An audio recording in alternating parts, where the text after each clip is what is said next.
I recently picked up the Osmo Pocket 3, and to be honest, I'm actually pretty surprised how good the footage from this little camera actually looks. I just didn't expect something this small to produce such cinematic footage. So if you're using it for travel videos, vlogs, or just content creation, I've dialed in a few settings that I think would be a huge game changer for you. If you want your videos to look like this or like this, then just copy my settings. First things first, switch over to Pro mode. This will give you a lot more control over all of your settings instead of just keeping everything on auto. I shoot almost everything at 4K 24 frames per second. Unless I'm shooting vertical on the Osmo, that changes it to 3K, but still at 24 frames per second.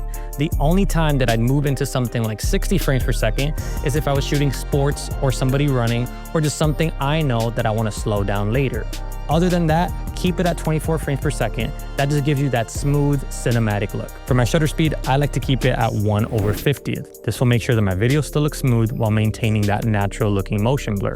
The rule is your shutter speed should always be double whatever your frame rate is. So for example, if you're filming at 24 frames per second, then your shutter speed should be close to 48. If you want to remember this, just screenshot right here.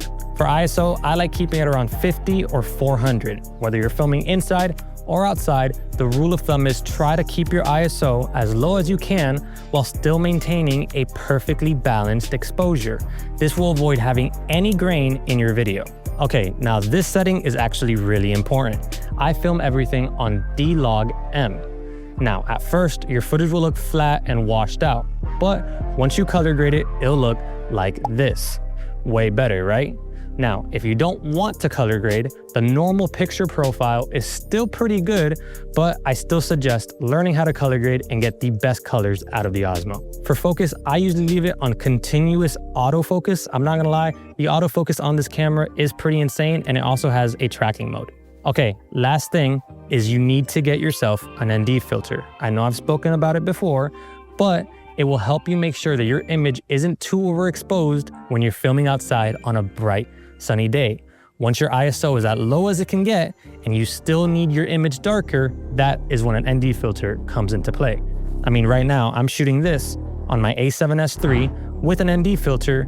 Even though the sun has gone down a lot since the beginning of this shoot, I still need it because without it, my image would be way too bright. And to fix that, I would need to raise my shutter speed, which then would make my video very choppy. So that's pretty much my exact setup. With those same settings, I shot this, and this. If you want your footage to look the same, copy my settings and let me know what you think in the comments.